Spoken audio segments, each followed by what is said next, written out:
No matter what people say about this show, it is the best looking Star Wars show that we've gotten, hands down. Ladies and gentlemen.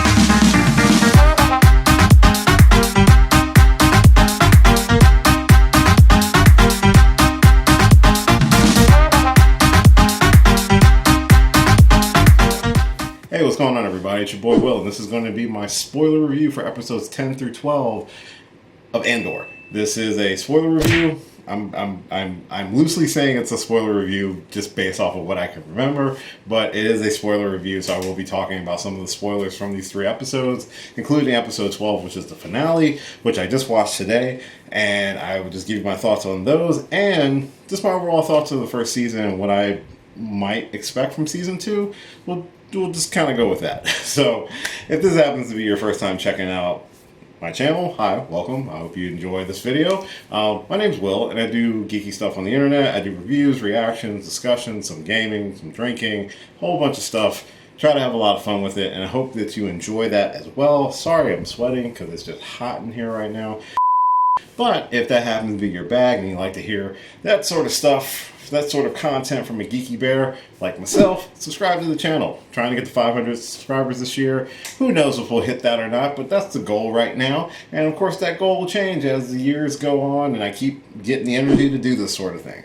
Episode 10 of Andor, entitled No Way Out. This is the culmination of the prison sort of arc that we got with this series, where Andor was trapped in an Imperial work camp, prison type thing, and he was finally able to convince Kino Lay, played by Andy Serkis, to help escape along with the rest of the prisoners in the facility, because the facility is very minimally guarded by actual personnel. The whole thing with the floor and that sort of thing, it really illustrates what we see in these last three episodes, that the Empire's quote-unquote power is very limited, which makes sense why they would need something like the Death Star. They are very resting on their laurels. That's why all the stuff this season's been able to kind of go off underneath their noses and not bring a lot of attention to themselves until just recently with the stuff like Aldhani.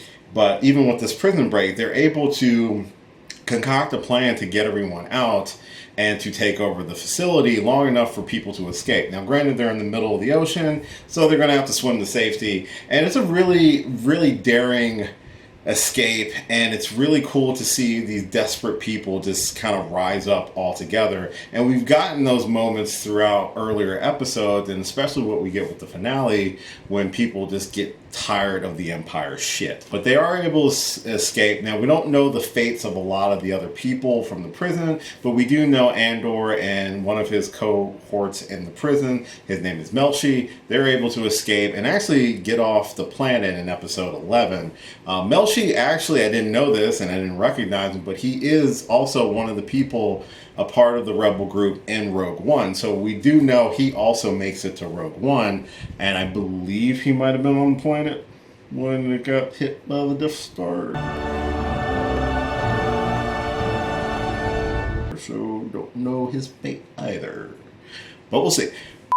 That's like the main core of episode 10. It really focused on that prison break. We got a little bit more with Mon Mothma and what she's up to, especially now that she has to pretty much do this deal in order to help get funding for the resistance by introducing her daughter to this mobster's son. And it's a little creepy and gross, and you can see the kind of emotional toll that it's taking on Mon throughout these two episodes, because she's not really featured that much in the finale, which is kind of a shame. But her whole season has definitely been about a lot of the sacrifices that she has to make in order for this cause. And again, finding out that her sister is Vel, who's also in a similar situation. We get a pretty depressing conversation between the two of them in episode 11. With episode 11, we kind of meet back up with Andor and Melshi as they're escaping, and they're eventually able to commandeer a ship along with some other people who are just on the planet who also don't like the Empire, and decide to show them kindness and help them escape the planet. But the conversation that Vel has with her sister Mon about the decision that she has made is kind of depressing, and it didn't really hit me personally, as a viewer, being depressing, because here's the deal. As gross as it is, because that's the old culture of her people, where a lot of marriages were arranged and betrothed and stuff like that, which is super gross in general. Her daughter's been kind of a bitch through most of the season, and I never fully understood why she was being a bitch to her mom. And she seems to be really wanting to be in that old world, so like, it'll go with it. But I don't know what's going to happen with season 2, if there's ever going to be some reconciliation between her and her daughter, considering the fact that we know eventually Mon Mothma does kind of go on the run after she denounces the Emperor and the Empire as a whole. So her slow distancing from her family is kind of to be expected. It's heartbreaking to see for her, mainly because besides the fact that she's acting her ass off in the series, which everyone is, I mean, people feel like they're the people who are really giving those emotional core performances, like Genevieve O'Reilly, who plays Mon Mothma, Stellan Skarsgård, who's playing Luthen, of course Diego Luna, who's portraying Cassian Andor. I mean, all their performances are great, and their characters really shine because of that. It really makes me rather invested or despise or have trust issues with their characters one way or another. So I'm hoping for, I don't want to say an easier season 2 for Mon Mothma in this situation, but it'll be interesting to see how her character proceeds. There are going to be some casualties, and obviously her family life is one of those casualties. That was part of episode 11, but the real driving force of episode 11 was, I believe it is titled The Daughter of Fennec, which is because Maeve, Andor's mother, passed away. And this is basically kind of the catalyst to get us to the finale, as the people of Fennec are preparing for, I guess, quote unquote, her funeral. There's a different tradition where they turn a person into stone and use them as a brick to try to help support the community and stuff like that, which is actually a pretty lovely sentiment when you think about it. But the Empire, being the evil bastards that they are of course using this as a way to lure out Andor and Axis, and everyone else is using this as a way to probably try to get their hands on Cassian. Luthen is still doing his back dealings, and he not only has an informant deep within the ISB, but he also makes a decision to keep the informant in play while sacrificing another rebel leader, which does not go all that well with Saw Gerrera when he lets him know this. And again, Stellan Skarsgård was killing it through this season with his performances, and I respect the man. Now, Luthen, it's really hard to judge his character. He's obviously believes in taking down the Empire or building up this rebellion, and he is the person who is willing to make the tough decisions and to sacrifice people when he sees fit in order for this greater good. He is an extremist, but he is calculating, and which makes him dangerous, and also makes it difficult to trust and believe in what he's doing. It's hard for me to watch him and truly root for him, albeit the dogfight he has with some of the Imperial forces when he's trying to escape is pretty dope as hell. His ship is awesome, and I will attest to that. But it's hard to see what he's really truly going to do with season 2, especially how season 1 ends, and we'll talk about that in just a moment. But eventually news of Maeve's death gets back to Cassian, who decides to head home, obviously. I think initially to pay respects, but also it turns into a rescue mission, especially for Bix. Also with episode 11, we see our creeptacular Shrill Karn, or Karn Shrill, or however you say his name, who gets information from the other guy that, Cassian's mom has died and that most likely he'll be there. And he ends up also making his way to the planet. So everyone's converging on Fennec for the finale. It's an interesting finale, I will say this, because everyone converges there. We already had Cinta and Vel on the planet, and Cinta is still keeping tabs on the ISB forces that are there, and they're still trying to find Cassian to kill him. It all blows up in the finale. This is where we see Cassian makes it back home, and if anything, this first season proves that Cassian has a particular set of skills. He can get in and out of situations surprisingly well. He might cause a lot of problems, but he can get his butt out of situations. And, you know, him going home, reuniting with Brasso and the other people that are still there who are still alive, he discovers what happened to Bix and decides to go save her. And using the funeral kind of as a cover, which just feels gross. Like, everyone's using this funeral as a cover, but the funeral turns out to be the real catalyst of the entire episode. Because while the Empire is using the funeral to try to flesh out Cassian and Axis, and while Shrill, whatever his name, is also using it to try to find Cassian, Cassian's using it to save Bix.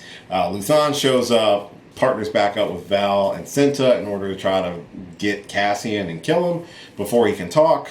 They end up proceeding with the funeral and the procession, and Maeve has a video message that she plays for the entire community, and basically it ends up being a rallying cry for people to rise up against the Empire and the occupation. And it's good to see the Empire, for at least a brief moment, really start crawling and being scared. The thing about why the Empire was so strong is that they used force and oppression to beat people down. And we saw that especially after the whole Aldhani heist, how they really subjugated the people and really put a lot of force onto them. With the torture that Bix went through, the murder of the one guy whose son got some revenge when he was building a bomb at the beginning of the episode, and just everyone else who has had their lives destroyed by the Empire. It's nice to see them get at least a momentary retribution for some of that. We see that the crowd rises up and they start beating up a lot of the soldiers. There's a firefight that ensues. Within the firefight, Cassian's able to save Bix, and Brasso gets B, and a couple other people are able to make it to the spaceport and to escape the planet. Cassian stays behind. He just wants to make sure everybody else can get away, which is nice because that just means hopefully we'll get to see Brasso and Bix and some of the other characters come back in season 2, which is very exciting. But we also do see Cassian reunite with Luthen, and I was really kind of hoping Cassian would put a cap on Luthen just for everything, but Cassian's not stupid. He knows that he's there to kill him. But he gives him a choice to rather kill him, as in Luthen kill Cassian, or to take him in. And I'm assuming take him in, not like take him into the Empire, but take him in and finally make him a part of this. Make him a part of this, because the whole time through episode 12, we're hearing Homeboy's manifesto. I say Homeboy's manifesto because I forgot names, but we're hearing his manifesto and Cassian's reading it more, and that was the theory I had in earlier reviews, was that manifesto was going to be the spark that truly ignited Cassian's desire to rebel. Technically, I think that mixed with Maeve's death and her decision to fight back, even as it ended up being one of the catalysts of probably her dying, that clearly had a profound effect on Cassian. And I think season 2, we're going to see a lot more, hopefully, collaboration between Luthen and Cassian, and maybe slightly easier road for Mon Mothma, but I'm not expecting that to happen. Episode 12 was great. It was probably my favorite episode. That and 10. I think 10 and 12 were probably my 2 favorite episodes. I did like the heist on 6, and I did like a lot of the other episodes as well. Some things dragged on a little longer than I would have liked. Not saying that that's a bad thing. I loved everyone's portrayal and performances. There are certain characters I think the show has made me just hate, which is a good thing because these are bad people. But I also don't like a few things about it. Like, number one, in episode 12, we see Dedra gets saved by, what's his face? A creepy guy. Cyril Karn, however you say his name. He gets saved, and there's this weird, awkward tension between the two. I'm not a fan of his character. The actor's portraying the character great. I'm not a fan of this character, because this character, unless it's meant to give creepy vibe, like creepy, like serial killer vibes, that's what I'm getting from this guy. It's like his motivation seems completely psychotic. I'm like, why are you so focused on this one guy? He didn't ruin your life. You still have a job. You just have this weird sense of duty. Duty.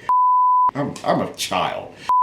He just has this weird sense of duty to bringing Cassian down, which is also now I feel like Dedra's got some sort of like she owes him one, which is kind of creepy. And I just don't want this to turn into some weird, like, don't try to make me care about these two, because they've both done enough horrible things that I think I'm all for watching them get hit by a nerf herder. Just something. You know, where's Boba Fett and his bantha? Like a bantha. Yes? I mean, just run them over or something. Maybe not. That, and also, I want a little bit more from Cinta and Vel. I want more from their characters, because they've been kind of sidelined after Aldhani. I mean, I like the revelation that Vel and Mon Mothma are related, and I like the fact that they can kind of confide in each other, but I'd love to see them partner up a little bit more. And Cinta, I would just like to see her do more than just kind of be a bloodlust killer. She's willing to do whatever it takes, but it seems like the line is becoming super blurred. And I think that's how we're telling people apart. Like, Cassian has kind of a line, and he's crossed the line, but not for selfish reasons. He wasn't killing people just to kill people, and he was doing it kind of more so out of necessity. Whereas Lusan is making calculated risk, but sacrificing a lot of people. And the episode 11, we do see that does have a toll on him to a certain extent, but I'm wondering how much of this is manipulation or if this is all genuine. So that's what makes his character very interesting, but also very dangerous. And I'm curious to see how that partnership is actually going to work now that it feels like it could be a partnership officially between Luthen and Cassian, because what I thought was going to be a partnership at the end of episode 3 ended up being more like Cassian was a pawn, and now they're concerned that the pawn is going to go rogue, and now obviously he didn't. It'll be interesting to see where that leads from there, and it'll be interesting to see if any of our Ferrex crew comes back. I'm assuming next season won't really be focused on Ferrex at all for the most part. We might revisit these characters who were able to escape and maybe get an idea of like if Bix is recovered, if she is somewhat back to some semblance of normal, because she's been broken. And it'll be interesting to see if she can be rehabilitated, or if that's just going to be something we hear about off the side, and we're going to focus more on Cassie and Lusan maybe actually doing stuff together now. And also to kind of get an idea of what's going to happen with Mon Mothma and her position, as well as dealing with the consequences of her actions and the decisions that she had to make in order to supply money to the rebels undercover as best as possible. So season 2 is stacking up to be very interesting. If I do season 2, I will be doing individual episodes. The batch episodes for this didn't really work all that well, and I do apologize for that, but if you have watched these videos, I really appreciate you checking out any of the episode reviews that I've done for Andor. I actually did enjoy the season. It's a little bit dour of a season and of a series compared to some of the other stuff.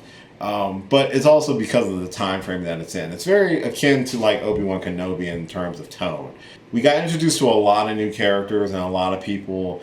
Some work better than others for me, but overall, I think I think the first season was a success. I am very interested in season 2. I'm interested in where these characters are going to go.